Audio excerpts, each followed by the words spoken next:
share your personal connection to the autism community? Sure. My eldest son, Sean, who is 25 years old now, was diagnosed when he was 21 months old with autism. What does autism mean to you, and how has it shaped your perspective on what inclusion means? What does autism mean to me? Autism means everything to me. My eldest son, Sean, was diagnosed when he was 21 months. It's been a journey. I've watched him grow. I've watched him become a man. He's the apple of my eye. Inclusion is acceptance. Inclusion is necessary for our community. These are children with special needs, but they're also children and adults with special abilities.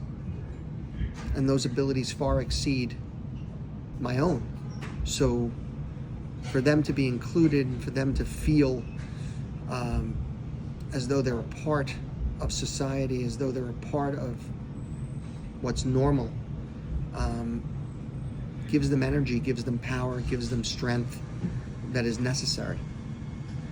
Inclusion teaches people about autism. It teaches people that not everybody is the same. Super important. How did you first learn about Autism Speaks, and how have they supported your family throughout your journey? Wow, we're taking it back. I've been involved with Autism Speaks for 19 years. I first learned about it when, back when my son was diagnosed, the resources didn't exist.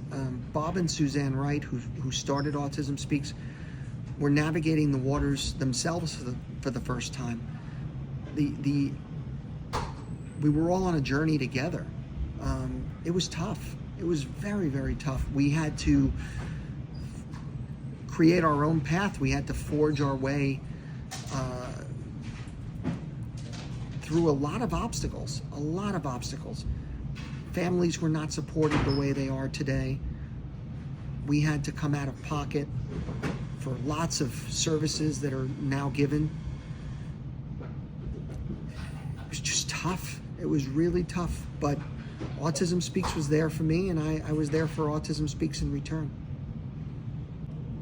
How did you first get involved with Autism Speaks Chef Gala, and what has been the most rewarding part of participating in this event for you personally?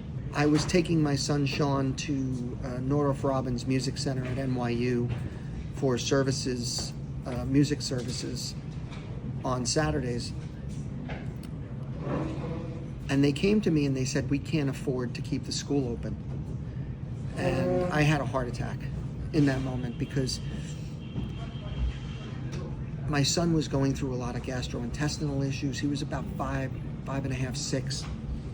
He was going through a lot of gastrointestinal issues.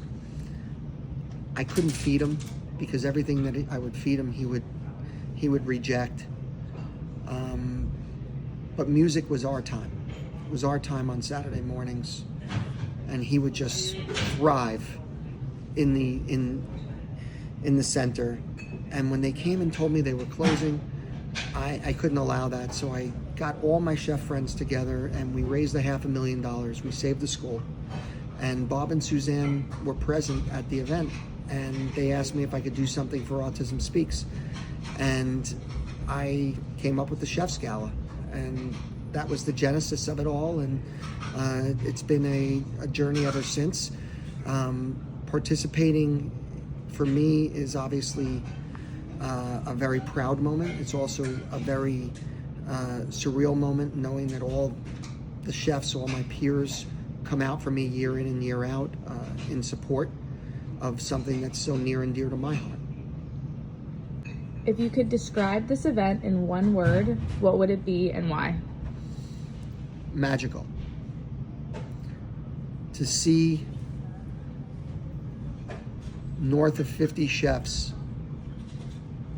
ranging from people like Daniel Boulud to Chris Bianco, Mark Fetri,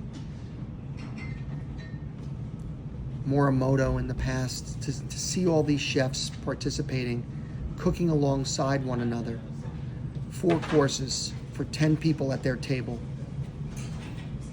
is nothing short of an amazing experience. It's magical. Why is it important for chefs and the hospitality industry to support initiatives like this one? What's one way you believe the culinary world can become more inclusive for people on the autism spectrum? So I'm going to answer that in 2 parts. As chefs, we're a generous bunch in general, right? We help one another. We take on the world's problems and we try to solve it. As far as the second part of the question is concerned, I'm working on an initiative right now where we're going to try and train people on the spectrum to get jobs in the industry. As our children get older, services aren't readily available after the age of 21. It's almost like the light switch goes off and they're expecting parents to fend for themselves. And these children, who are now adults, get social assistance or Medicaid waivers or Medicaid services, and they become a burden to society instead of a productive member of society, which is what they want. They want to be a part of society in a positive way. They want to be included. And our industry has the ability, whether it be a busser or a cook or a server or a hostess or a host or even a chef, our industry has the ability to kind of adapt like no other industry. We can train these people, they can become productive members, they can become taxpayers. They don't have to be a burden on society. And there's 5 million people aging out right now. There's 5 million people over the age of 21 with autism. That number is going to double, it's going to triple over time. So if we don't start including them in industries like the culinary industry or science or computers or whatever their talents are in, if we don't start including these individuals, where is society going to be?